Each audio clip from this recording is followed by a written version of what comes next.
Hi, I'm Ivy Austin, and you're watching a podcast where nostalgia comes alive. It's Jake's Happy Nostalgia Show. Roll it! Welcome to Jake's Happy Nostalgia Show, the podcast where nostalgia comes alive. Since July of 2021, Jake and his friends have interviewed professionals in the worlds of acting, directing, writing, puppeteering, and many more. Who will they be chatting with in this week's interview? Find out in this Jake's Happy Nostalgia Show episode. Hey everyone, welcome to this episode of Jake's Happy Nostalgia Show, where nostalgia comes alive. I'll be here with us as always. I'm your host, Jake Deffinbaugh. Me today as always, our co-host Chris Bixby and Matt Bingel. How you guys doing? Doing Doing good. good. Hi everybody. How you doing, Jakey? That's good to hear. As always, I'm doing great. Thank you for asking. Matt, what do we have for today? Our guest today is an animator and filmmaker. He's most notably known for his contributions for the original Toy Story and A Bug's Life. He's also taught animation at the California College of Arts and was also a professor in the animation department at the Academy of Art University in San Francisco, California. He's also done some independent films such as Outside the Box and the 1984 short film Featureopolis, which we'll get to. Here he is, Steve Segal. Steve, welcome. Happy to have you here. Oh, thanks. Thanks for asking me. Of course. Sure. Definitely. Our pleasure. Happy to have you here. So, to kick this off, we know who you are, and I kind of introduced you a little bit, but in your own words, would you care to introduce yourself a little bit and what you do? Well, I'm a independent filmmaker and a studio animator and independent animator. I had my own studio for about 20 years and worked. That was in Richmond, Virginia. And then I worked freelance in Los Angeles, lots of odd jobs, even Peewees Playhouse, and which is, of course, Pee-wee, that's been in the news lately because sadly, Paul Rubens passed away. And I did get to work directly with Paul Rubens, who I'm sure you've heard was very, very creative and really two personalities, because when he was working and not on camera, he was serious, very dedicated, very creative. Then when he's in costume, even when the cameras weren't rolling, he was Pee-wee. Definitely. So, kind of before getting into animation, what was your background like and how did you grow up? I grew up in Richmond, Virginia, and just had, I guess everybody's upbringing is normal to them because that's the only one you know. Got two brothers and a sister, and really enjoyed playing, and wasn't too much into sports. I really loved movies. And as soon as I realized you could do it by making little flip books in the corners of my notebooks at school when I was bored, just started doing that. That's what I really love to do. And got a Super 8 camera. Actually, I got an 8mm camera. Played around with that, and switched over to Super 8. I remember being really upset, like, how can they change the standard? They've got it all worked out. But then I realized, Super 8's much better. And it had giant sprocket holes because it was really Super 8mm was just 16mm sliced in half. So they really made a much better solution with Super 8. Nice. Absolutely. So now, what inspired you to want to become an animator? Well, mostly Walt Disney. I watched the Mickey Mouse Club. I'm of that generation. I definitely remember Walt Disney being alive and being the host of Disneyland TV show. And one time I think it was Walt Disney Presents, and then The Wonderful World of Color.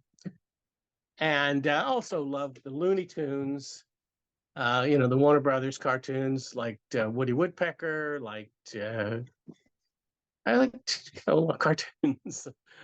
Didn't we all? Absolutely. Yes. Definitely. So, kind of curious, do you remember what your very first animation job was? I kind of eased into it. I did little odds and ends, and I think the first thing I got paid for was a logo for, I think it was Woodbury Appliances. I'm going to say Woodbury, Illinois, kind of like a Circuit City or a home Best Buy kind of thing. And it was a little, I think they already had the logo character. It was a little wood stump, and I animated it. And I just did it on paper, painted cells. And I think I was probably a sophomore in college. And so I went to the film department. The film teacher had built an animation stand out of wood. And so he was enough into animation to do that. And so he gave me time on the machine. But prior to that, I mean, I was making my own films, and I had already won some awards for my short films. And so I won money, you know. I think I one time won $500. That was big money back in the late 60s. Very nice, very nice. So as you mentioned earlier, back in the 80s, you did some FX animation work for Peewees Playhouse, of course, starring the late, great Paul Rubens. What was it like working on Peewees Playhouse? Well, you know, I kind of came in and out mostly. I mean, I did Cowboy Curtis's Lariat, and worked mostly at home. They sent me a big pack of animation paper that had an outline of Lawrence Fishburne, who played Cowboy Curtis. And then I animated my own designs of what the Lariat would do. I don't even think they had a specific idea. They just wanted something that looked magical. So I made sure it didn't do what a normal Lariat would do, but it had proper amount of follow through. So it kind of looked like a Lariat, but it made designs and shapes. And at one point made a dinosaur. I did get I think was that the first season? The second season, I believe this is when they moved to LA. And so I did have some interaction at the studio, which was pretty chaotic. I remember chatting with, I'm trying to remember the director's name, Steve. Anyway, I can't remember who directed it, but and he was in the process of figuring out how to make an animated flooring. And they, you know, the corner of the floor curls up, but they hadn't quite figured out how do you make a floor come alive. And so I remember going to the studio, and he was chatting with me about that. So that was kind of crazy, but it was very focused. I mean, Paul Rubens was very focused. It was a certain amount of sort of controlled chaos, because he knew what he wanted. He knew what would be entertaining, what would be different from what's on TV. And one of the jobs they gave me was the stock footage person. I think they called it an archivist. I can't even remember. I mean, how long ago was this? 40 years ago? So they, the job was going out to the stock footage houses. This is before YouTube, before digital. And they had 6 rolls of 16 millimeter film. They would put on a moviola, and you'd look at them and say, you know what, I remember they said, we need a slumber party. We need people dancing around in a slumber party. So these stock footage houses had catalogs, big books with, or, you know, I think we had by that time computer databases, so you could look up stuff. You couldn't do computer video, but you could at least look up a database and say, oh, that's in this reel. And they had little, some of the studios, there was about 3 of them in the Hollywood area, which is close to where I lived at the time. And they had little pictures. And then I say, yeah, you know, that one I think is going to work for Pee Wee. And along with that job was finding the cartoons for the king of cartoons. They liked little oddball films. So, I knew some stuff that wasn't commonly known of iWorks cartoons. Van Buren Studio stuff wasn't on the TV, and the George Pal Puppetoons weren't being seen, even though the Puppetoons were from Paramount. But I guess that catalog had been sold to King Features, or anyway, the Puppetoons had kind of gotten forgotten. So I showed Paul Rubens a lot of that stuff. And a lot of it I got from Mark Kausler, who's a really great animator, worked on Who'd Framed Roger Rabbit, has a really good collection Nice. of old cartoons. And also, are you talking about Steve Oakes? Steve Oakes, I think, was one of the people who founded Broadcast Arts, which is a studio that did it. But I'm on my phone, which is normally where I go on IMDb and see who directed the Peter Gabriel videos. Stephen R. Johnson was the one who directed it. That's the guy. The Yes. music video. Yes, that is who. So was another Steve. So there are a lot of Steves. I'm sorry, right. we're inundated with Steves, but So many Steves. company included. So now, some of your best known animation work includes various Pixar projects. Now, I'm kind of curious, how did you begin starting working for them? Okay, yeah, I think that's pretty interesting. I was highly motivated to work at Pixar. It kind of goes back to working on the Brave Little Toaster,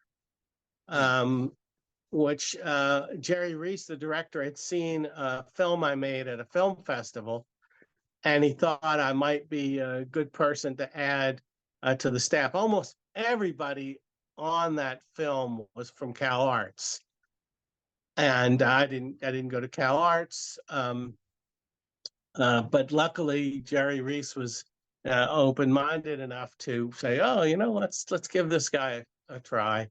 And on that film, I met Joe Rampt. I became pretty good friends with Joe Rampt, who was a wonderful, wonderful human being, super friendly, very generous with his time, generous with his money, immensely creative. You've heard of him. He's the head of story at Pixar, was crucial to the creation of Toy Story.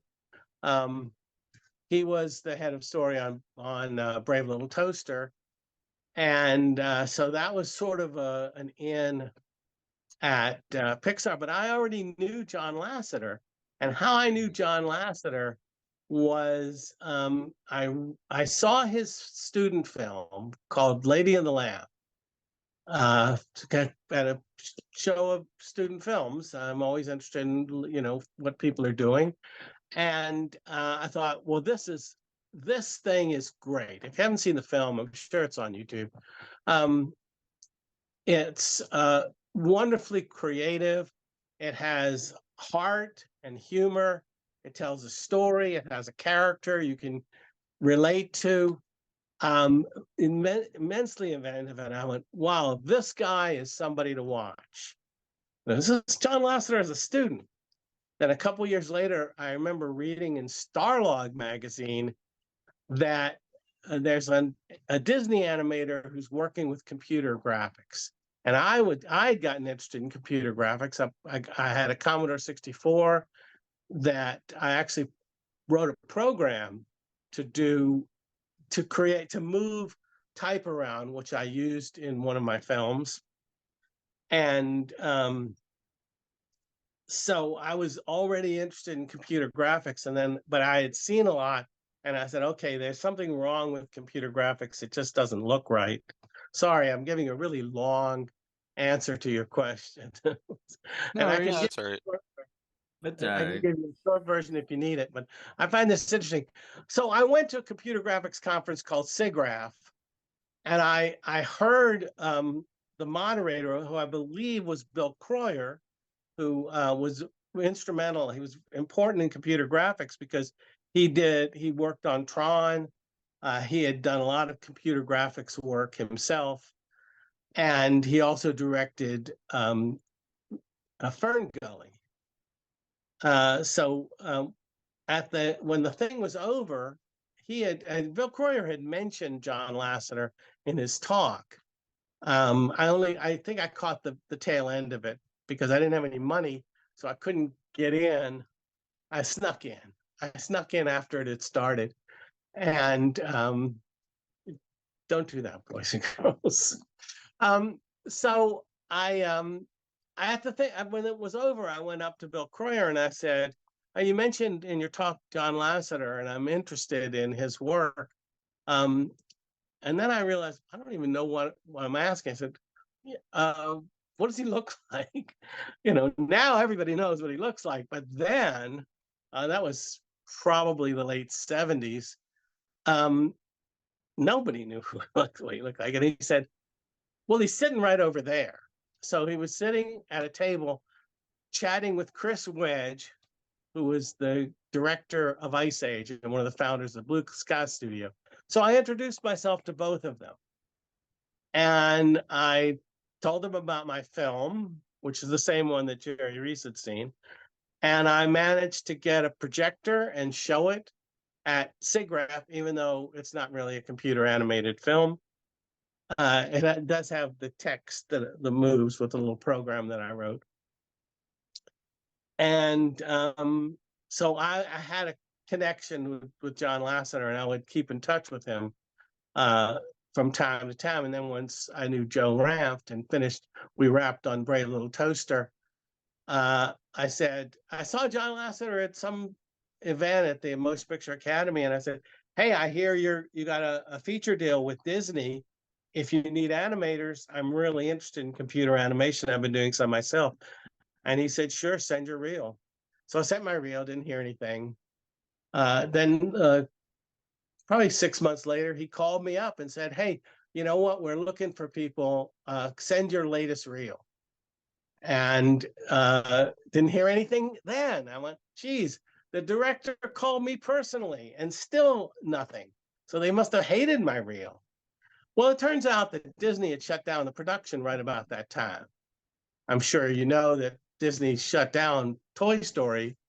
And so whether or not they hired me is a very small consequence when their entire film has been shut down.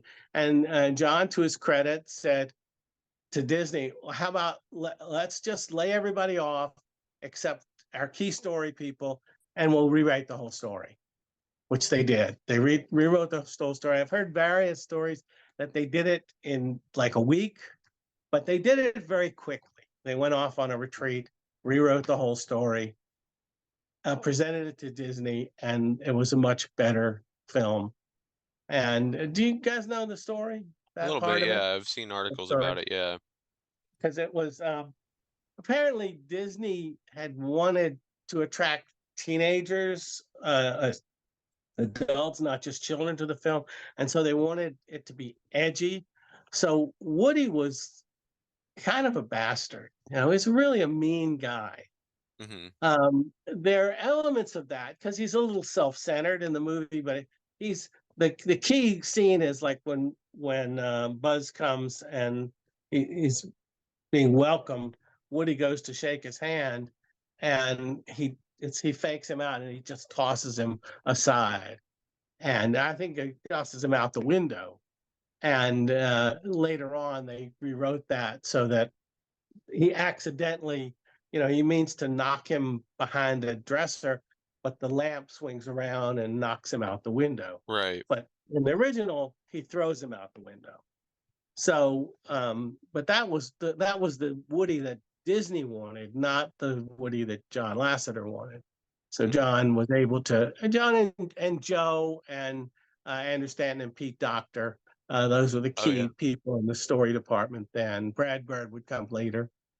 So luckily they did that, and then when Disney said, "Yeah, okay, we like this version better," so they uncanceled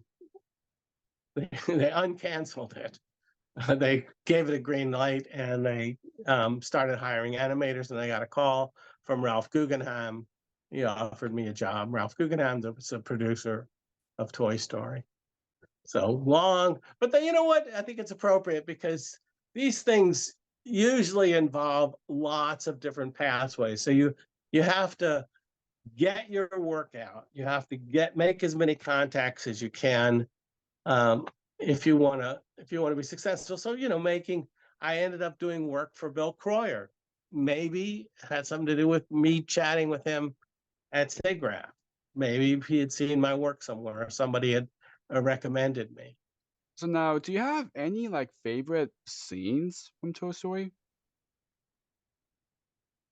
Oh, well, I have scenes that I remember seeing that I was really impressed with. Hmm. Do you mean scenes that I did or just scenes in general?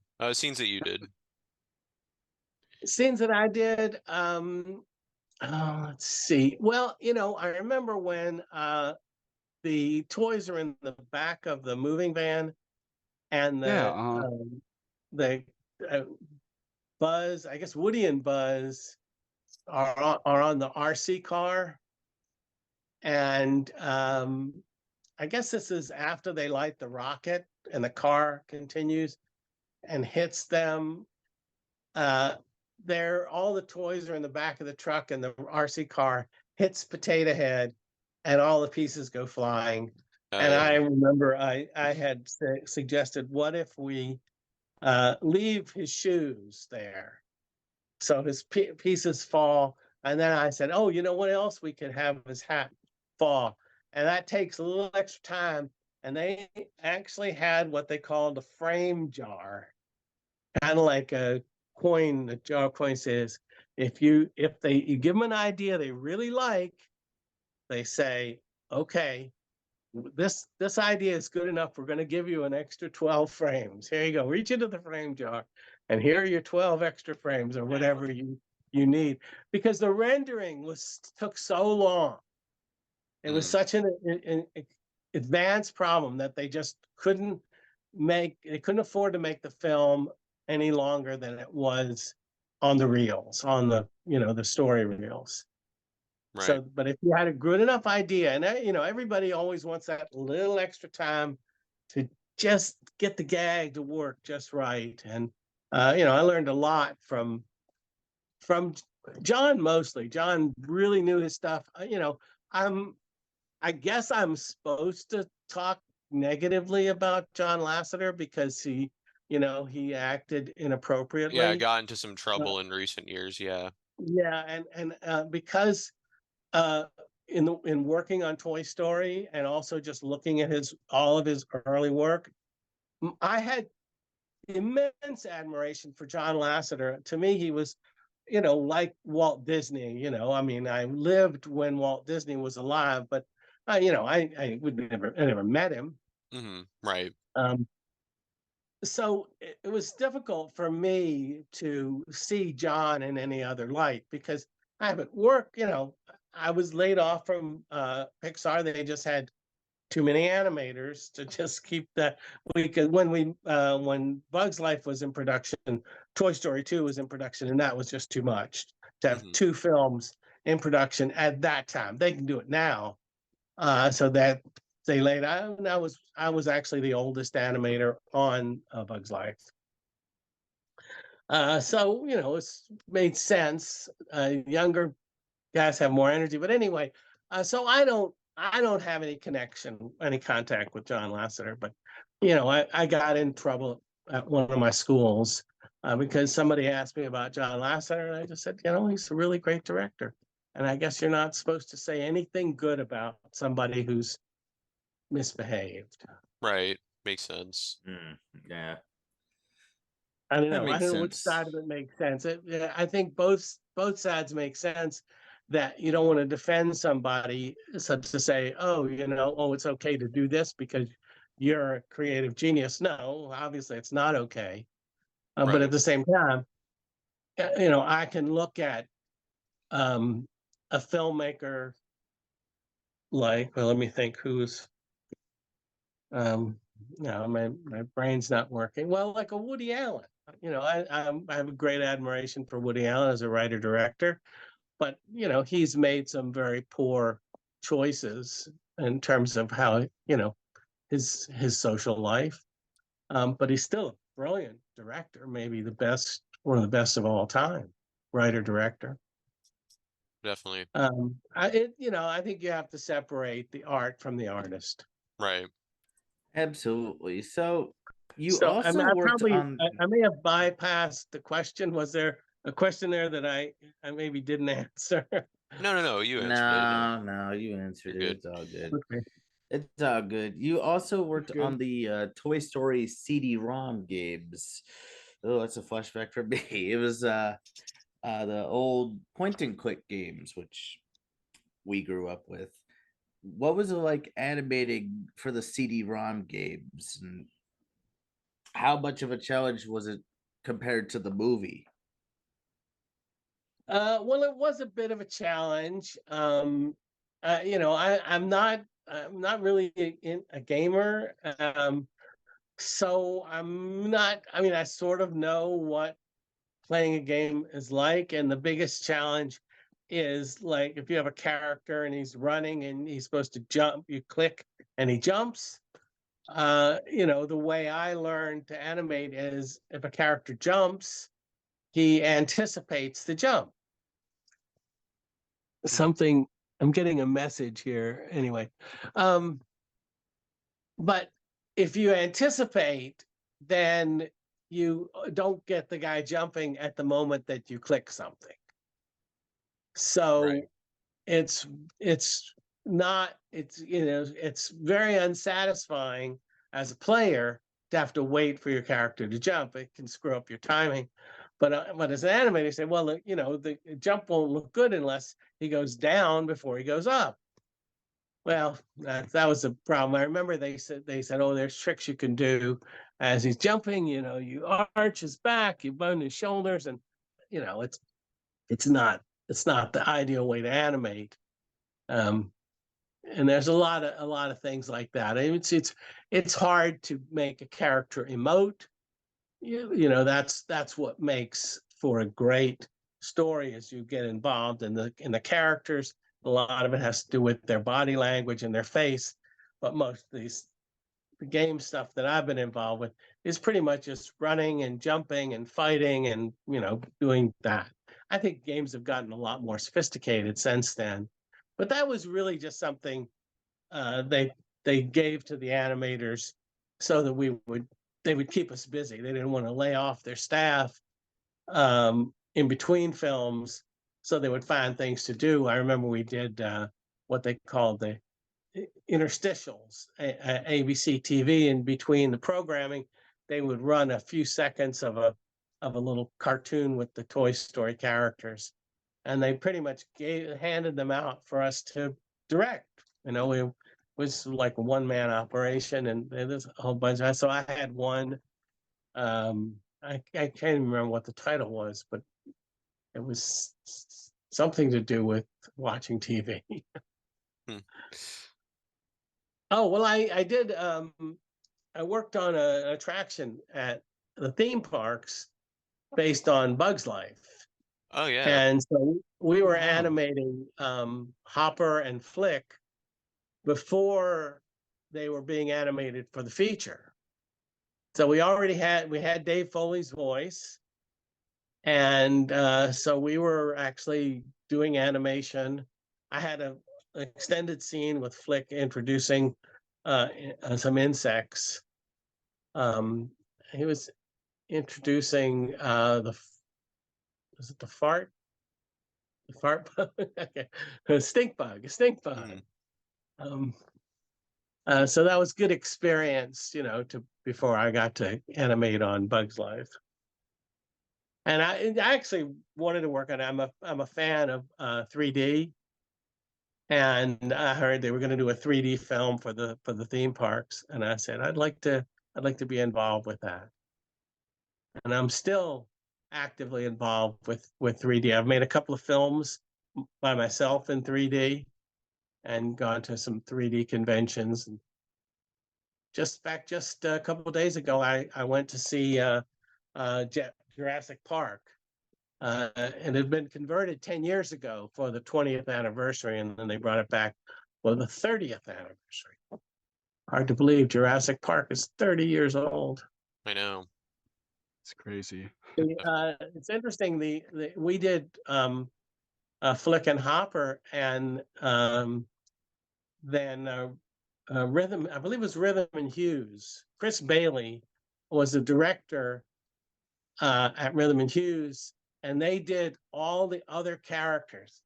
So Flick will introduce a character, and then the character will come out. It's actually sort of like fly out into the audience, so they're hanging in space, in three-dimensional space. And they did a beautiful job. It's just really interesting that they had to, dovetail two studios with different rendering processes, different, they somehow managed to merge that stuff together in 3D. So kudos to the techs on that one. Definitely. Rhythm Hughes, they were a great studio. They did some brilliant work. So you also did animation for another Pixar movie, A Bug's Life, and it's funny enough that you just mentioned that. What's it like getting to do that? Um, yeah, I mean that was definitely more complicated than Toy Story because it had a lot more characters. Hmm. I think probably Woody was a better defined character than Flick. Not that there's anything wrong with Flick, and not that there's anything wrong with Dave Foley, but it's it's hard to compete with Tom Hanks. Tom Hanks has so much inflection in his voice. I think Dave Foley was actually a good choice. It was also complicated because the Toy Story, they deliberately said, we're computer graphics is new. Nobody had done a feature length film in computer graphics. I think Tron had like 17 minutes of computer graphics. So they said, let's make flat surfaces. So, they're on a table or on a floor. And even the bed, they had to develop a technology so the bed would give under their weight. But in Bug's Life, every surface is uneven. The ground has grass and plants and leaves and everything, and all the ground is uneven. And so that was very complicated, slowed down the computer processing. So when you're animating, you're not exactly sure where the floor is. You have to make it show up, and then that's slowing down your process. And then you have to kind of turn off the floor so you can get a faster feedback while you're animating. And it's hard to relate to now because computers are so fast now. But back then, I mean, you can play a game and see how fast it gives you a fully rendered image. But back then on Toy Story and Bug's Life, we would animate. Woody would be like just an oval and sort of barrel shape for the chest and tubes for arms. I think there's some footage on the bonus features on the DVD where you can see what it looked like. But it was very primitive. If you're animating, holding on to something, you don't even see any fingers unless you specifically say, oh, show the fingers. The very first shot I had on Bug's Life was the little blueberry. They're kind of like Girl Scouts. Mm-hmm. And they're running and they're jumping off a little hill, and they turned, they had these tools where you could turn off parts of the landscape. These were fairly new tools that the techs had invented. And I was just like turning on and off different parts, and I noticed like a clover or some stalk. And I went, oh, one of them could run up and jump and hold on and slide down.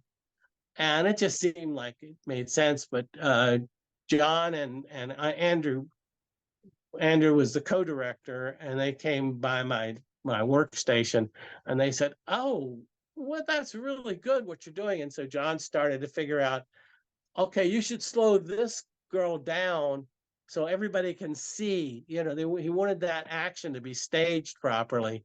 And I didn't even think about doing that until I turned on that part of the landscape.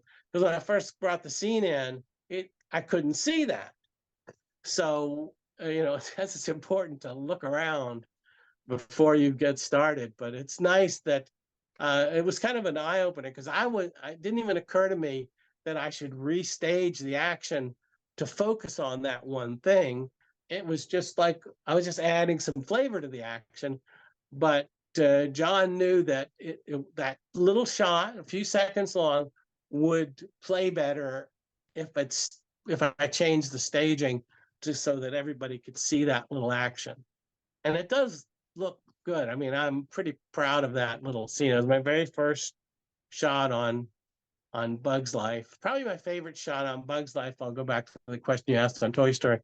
There's a scene when you can see the feet of the grasshoppers go through the ceiling. Is pretty easy to animate. I mean, you're just doing a foot. It's a very dramatic scene, but then but just before that happens, one of the parent, I'll say mother, aunt, is sort of cradling their kids to protect them. And I remember Andrew Stanton turned over to me and said, "Little kids are going to cry." So I thought that scene came out pretty good. It's a very short, I should say, not say scene, it's a shot. Right. Definitely. Definitely. So aside from animating Pixar movies, you also animated a Pixar short, Gary's Game. Can you kind of talk a little bit about that? Yeah. Just is it Jerry's Game, because Jerry is short for geriatric because he's an old man. Oh, okay, cool. Yeah, I was working for Jan Pinkava, who came up with the original idea for Ratatouille. Actually, was the original director. Got replaced by Brad Bird. And I really liked Jan. He was another person who was that anomaly. He didn't go to Cal Arts. Actually, there are a few people at Pixar. I was referring to Brave Little Toaster, but yeah, so quite a number of people at Pixar went to Cal Arts, including John Lasseter and Andrew Stanton, Joe Ramp. But Glenn McQueen, who was one of the leads on Bug's Life, he went to, well, he didn't go to Cal Arts. I'm thinking I think he's from New York Institute of Technology, but I might be mistaken. But anyway, and he passed away a number of years ago, but he was a really great guy. But I forgot what my point was. What was the question again? It was about working on Jerry's Game. Oh, no, Jerry's Game. Yeah, Jan Pinkava is from Europe. Really great guy. Very, very intelligent. From I believe Czechoslovakia or the Czech Republic. And I didn't do very much on that. I did a few little scenes of Jerry. One like close-up shot of him putting down the glasses. But I remember chatting with him when he was coming up with the idea, because he had done some of the Listerine commercials, and I remember just playing out in the yard. I think like tossing a football or something, just so you're getting out of the studio. And I found out that he had done one of those commercials that I really liked. And so, if somebody does something that I like, I'll seek them out, just as I did with John Lasseter. So we kind of became friends, and he's a great guy. So yeah, they asked me to be on that. I think I probably would have done more on Jerry's Game, but it overlapped with the It's Tough to Be a Bug, the 3D movie. So I didn't get on It's Tough to Be a Bug till after. I mean, on Jerry's Game until after It's Tough to Be a Bug wrapped. But yeah, I did three or four quick little shots. One where he puts his hand on his head. Not much. Fascinating. So moving on from your work with Pixar, you also animated the Sesame Street insert Animal Books. I did. Yes. What was it like doing that for Sesame Street, such an iconic show? Yeah, it's really, I think back, and I feel very lucky that I got to work on shows that I like to watch, and then I'm proud to have on my resume. And a lot of people have, Smurfs, or a lot of Hanna-Barbera, and a lot of people who worked at Hanna-Barbera. It's perfectly respectable work, but it's not something that you point to and say that's the apex of this kind of work. But yeah, Sesame Street, that was, great. So, I mean, I'm a little too old to when by the time Sesame Street started, I was already an adult. But I was a fan of the Muppets. I remember seeing the Muppets on like the Ed Sullivan Show, and I loved what they were doing. That the commercials were these films about numbers and letters. Such a clever idea. And I remember I was working. Arlene Sherman was the animation producer, and I think she had gotten word of me from, I don't know, probably from my independent film work, from films that were in film festivals. And it was very little money, but the nice thing is they said, there's no deadline, just however long it takes. We know that you're a working animator, but so yeah, they had something in mind. They wanted to do animal books. They wanted it to be a song. Um, they and I used my Amiga computer and the video toaster. And the video toaster, if you've never heard of it, it was actually invented by Dana Carvey's brother. I'll say for the audience, it was invented by Garth. Garth from Wayne's World. Oh, It's yes. based on Dana Carvey's brother, Brad Carvey. He invented this device that lets you output from the computer to video at a time when that didn't exist. And I used it to animate this very simplified character, kind of like shaped like an egg, with legs and arms, and a little song. And I actually hired a friend of mine named Will Ryan, who's a voice talent, but also a musician. And he wrote a wonderful little song, very peppy, sort of late 20s style song that I really wanted to animate to, but the brass at Sesame Street didn't like it. And they wanted to use Joe Raposo, who had done a lot of, I think he'd done It's Not Easy Being Green, and a lot of songs that were iconic with Sesame Street. And so they went with that song, and who am I to? But I figure maybe I was prejudiced because it was my friend had written the song, but I still love his song. I'm glad I have it. But yeah, I did a lot of complicated stuff in that, and I look at it and go, why does it not look more impressive? I remember it's about books. It's called Animal Books, and so I'd animated these books, and at one point the book just flaps its pages like a bird, and all the pages of the book fly out of the book and make a tunnel. And I had animated some of the pages, but the other pages I had actually mathematically figured out how, and this is child's play for a tech, a coder, but for me, an animator, to actually figure out how to place those pages so that they match.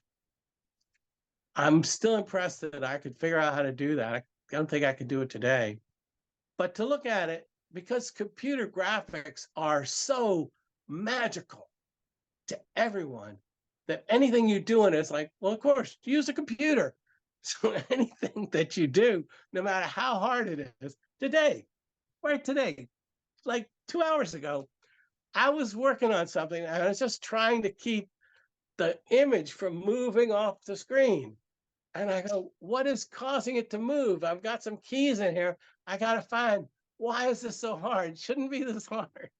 But yeah, that's the life.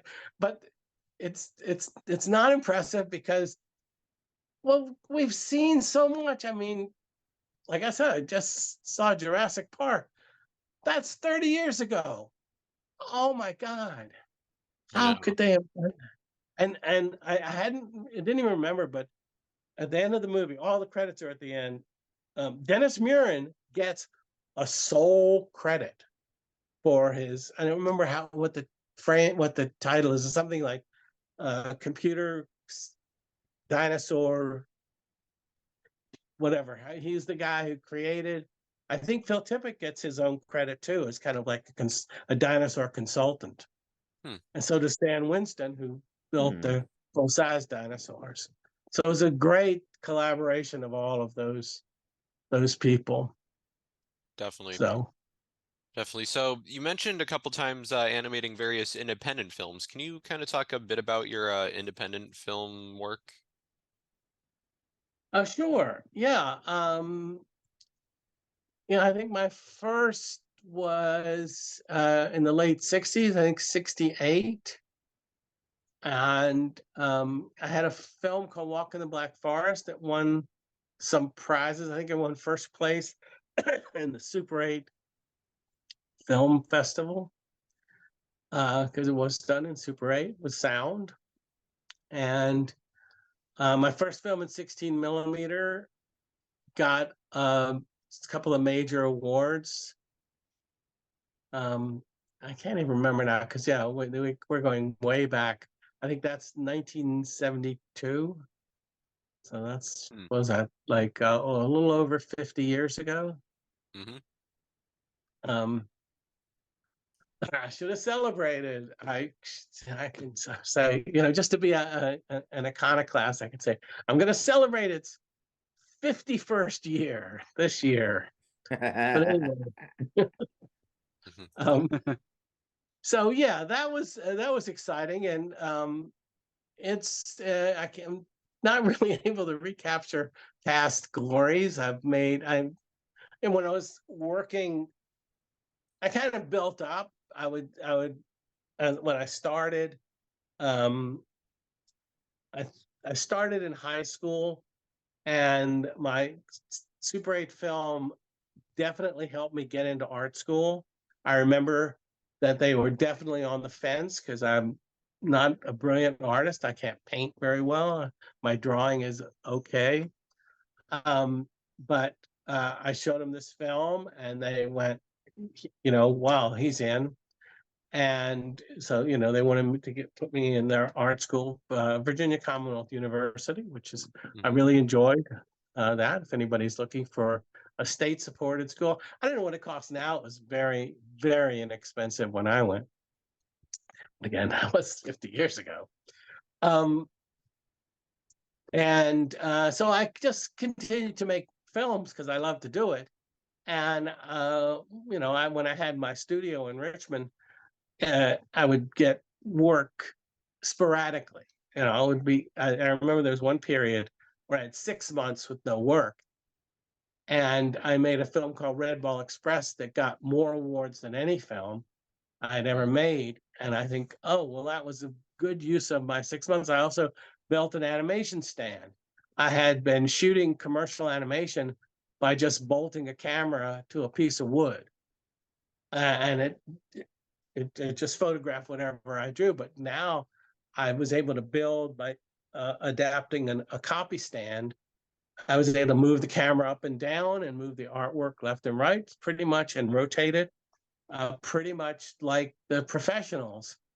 And I was able to build that and make that film in that 6-month period. So I think about if people say, oh, I'm not getting any work, I can't get a job. So great. Now you can really do something, because Red Ball Express, I mean, that film, it was at one film festival, and Ward Kimball, who's one of the 9 old men, was a judge at the festival, and he wanted to buy a print. And he's the animator who was in charge of Jiminy Cricket and the Cheshire Cat in Alice in Wonderland and the Crows in Dumbo. And he's literally my favorite animator of all the animators.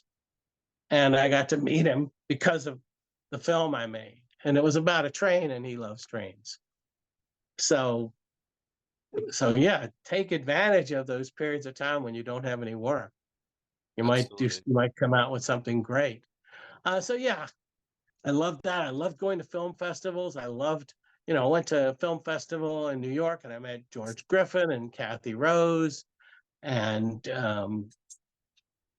I've got a friend who's here in Northern California, Sarah Petty, who's a brilliant filmmaker, and met Chris Cassidy through basically my films, and he's still a friend. Yeah, so it's great. He's a great special effects animator.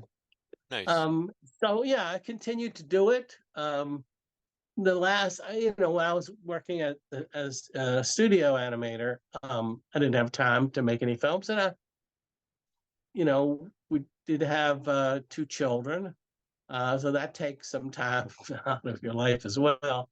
So now they're left the house, they're grown up, and I'm not working in a studio. I'm essentially retired, and I got back in the saddle, and I finished a film a couple years ago, and I like it. I thought it came out pretty good, and but it didn't get into any of the animation festivals. Got rejected at all of them. It got into festivals, about 30 festivals, but there are so many more festivals than back when I was making films in the 70s and the 80s. There, it's mind-boggling. It's kind of, the best of times, the worst of times, to borrow a phrase from Mark Twain. I think it was Mark Twain, was it? No, Charles Dickens. Because it's so much easier to enter a film festival. Back when I did it, you'd have to get a 16mm print, put it in a mailing case, strap it up, take it to the post office, pay, $15 or $20 or whatever it costs. Then the print itself would cost who knows how much, and so you can only afford a few prints. And then while their festival is considering it, you're saying, well, if you're not going to put it in your festival, give it back so I can send it somewhere else. Now you push a button, your film is entered. So easy. I know. And it's easy for the festivals. So there are thousands of them. There were probably dozens of them back then. So you don't know who to enter. Right. But I entered the big animation festivals. I got into some littler animation festivals, but the big ones didn't get in. But I'm working on another one, and we'll see. So, over the years, you also taught animation at different schools. Can you talk a bit about that? Yeah, that's a great way to sort of fill in the gaps when if you're a freelancer. Or I had a little studio and we were working job to job, so wouldn't always have work. Especially in Richmond, people wouldn't come to Richmond to find an animation studio, so we would get some people locally. So then in between, and I taught at Virginia Commonwealth University, my alma mater, and it was great because a lot of times I would pick the best students could come and work at my studio. We got some great people who still work in animation now. People who've done very, very well in the industry. So that's very gratifying. You learn a lot from students. You get inspired by seeing what they're doing. You kind of get better at communicating because you say, oh, they didn't understand how I said that. How can I say that more clearly? And you become really aware of that when you're like making a YouTube video of a tutorial that, okay, I'm going to make sure I don't make a mistake. Because, the way most of us work is you kind of stumble around, like the thing I did today where, okay, something's moving, and then I'll troubleshoot it. Mm-hmm. So, but yeah, it's wonderful teaching. I remember taking history of motion pictures, and they really, really enjoyed it when it was introduced to international films, to Fellini and Antonioni, and saw Citizen Kane, which I love. And at the end of the class, I remember complaining to the teacher that there was no mention of animation. And I said, we could put a list of like really groundbreaking a dozen or so groundbreaking animated shorts that would fill up one program, just devote one session to that. And I said, really, you could do an entire class devoted to animation if you wanted to. And she said, well, you should do that. And I said, well, I wasn't talking about me. Somebody else can do that. And they said, you should propose the class. So I did. And I created a syllabus for history of animation. And I had never taken a class. I had never seen a syllabus. I pretty much used Leonard Maltin's book of Mice and Magic, both as the text and the template, because he had broken the chapters down like Silent and Disney, Fleischer and other New York studios, Warner Brothers. And I said, I'll do it like that. And that took me up to the first half of the class. Then I went international and I took the sort of the same idea. I said, well, I'll do Canada, then Eastern Europe, Western Europe, Asia. Nice. So that was my class. And I pretty much just get to show cool stuff and talk about it. That's pretty cool. And So, I also as- taught production. Back way back in the 70s, obviously that was just drawing on paper, or you can, move stuff around under the camera, or you can move a human body. You don't have to necessarily paint cells, but we did that too. And then somewhere along the line, started teaching it on the computer, and now it's all computer. So as we're close to wrapping up here, are there any words you'd like to say to those who have supported you and followed your career? There are those people. Well, thanks. There's so many people who are doing amazing things. I wouldn't expect to become famous. The true test is, I'll stop somebody on the street and say, what do you think of Bob Clampett? And they go, oh, is that the guy who was on the Beverly Hillbillies? And I go, no, he's one of the great animators of all time. Or today I'll say, don't you love Bill Plimpton's stuff? And they go, I don't know who that is. And you might not either, but an amazingly prolific, brilliant animator working today, contemporary, but you don't get famous doing this unless you're Walt Disney, maybe Chuck Jones. That's why I said Bob Clampett. Chuck Jones kind of made it over the hump, but even Richard Williams, you say. So you don't do it to get famous. You do it because you love it. And so if you love it, do it. If you don't love it, don't do it. Of course. Don't do it. Don't do it for the money, because the course. money ain't there. Money Right. ain't there. Right. Right, yeah. Yeah, exactly. So if people would like to connect with you, where can people find you? Segal Tunes is my website. It's pretty bare bones, but it has a link to an email. Nice. I'm on Facebook. I think I'm just Steve Segal on Facebook. And, if you search for me, you're going to get the martial arts guy, even though he spells his first name and his last name differently. And if you put Steve Segal, and it's Steve, S-T-E-V-E, Segal, S-E-G-A-L.